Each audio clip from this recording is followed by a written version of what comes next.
ഇന്നത്തെ റെസിപ്പി നല്ല സോഫ്റ്റ് ആയിട്ടുള്ള ഒരു വട്ടയപ്പം തയ്യാറാക്കുന്നത് എങ്ങനെയെന്ന് നോക്കാം. 2 കപ്പ് ഇഡ്ഡലി റൈസാണ് എടുത്തേക്കുന്നത്. നന്നായി കഴുകിയെടുക്കാം. കുറച്ച് വെള്ളവും ഒഴിച്ച് 5 മണിക്കൂർ കുതിർക്കാനായി വെക്കാം. പച്ചരി കുതിർന്ന് വന്നിട്ടുണ്ട്. വെള്ളം ഊറ്റി വയ്ക്കാം. അരി മിക്സി ജാറിലേക്ക് ഇട്ട് കൊടുക്കാം. 1 കപ്പ് തേങ്ങ ചിരകിയത് ചേർത്ത് കൊടുക്കുക. 1/2 ടീസ്പൂൺ ഏലക്കപ്പൊടി ചേർത്ത് കൊടുക്കുക. 1 ടീസ്പൂൺ ഈസ്റ്റ് ചേർത്ത് കൊടുക്കുക. 1/2 കപ്പ് വെള്ള അവിലാണ് എടുത്തേക്കുന്നത്.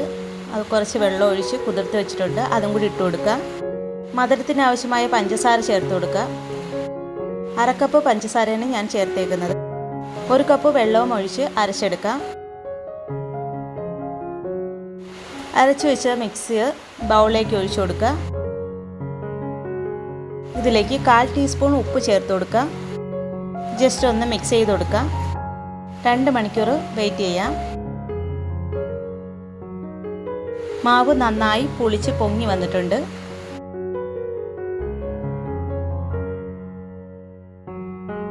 ടിന്നിലേക്ക് നെയ്യ് ഒഴിച്ച് ബ്രഷ് ചെയ്ത് കൊടുക്കുക. മാവ് ഒഴിച്ചു കൊടുക്കുക. 2 ബാച്ചായിട്ടാണ് ഞാൻ ചെയ്തെടുക്കുന്നത്.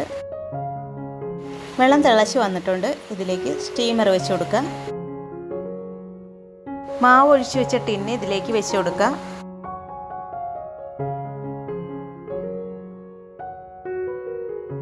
മൂടി വെച്ച് 20 മിനിറ്റ് വെയിറ്റ് ചെയ്യാം. വട്ടയപ്പം വെന്ത് വന്നിട്ടുണ്ട്. തണുത്തതിന് ശേഷം ഇതുപോലെ ഒന്ന് കൈകൊണ്ട് വിടിയിച്ചു കൊടുക്കുക. നല്ല സോഫ്റ്റ് ആയിട്ടൊരു വട്ടയപ്പം റെഡി ആയിട്ടുണ്ട്. ഇതേ സെയിം അടുത്ത ബാച്ചും ചെയ്തെടുക്കാം.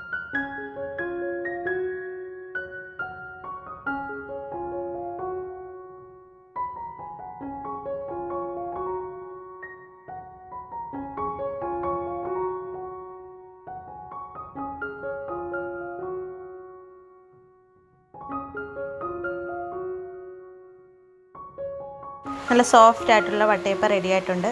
എല്ലാവരും ഒന്ന് ട്രൈ ചെയ്ത് നോക്കണേ. വീഡിയോ ഇഷ്ടമായാൽ ലൈക്ക് ചെയ്യുക, സബ്സ്ക്രൈബ് ചെയ്യുക, ഷെയർ ചെയ്യുക, കമൻറ്റ്സ് അയയ്ക്കുക.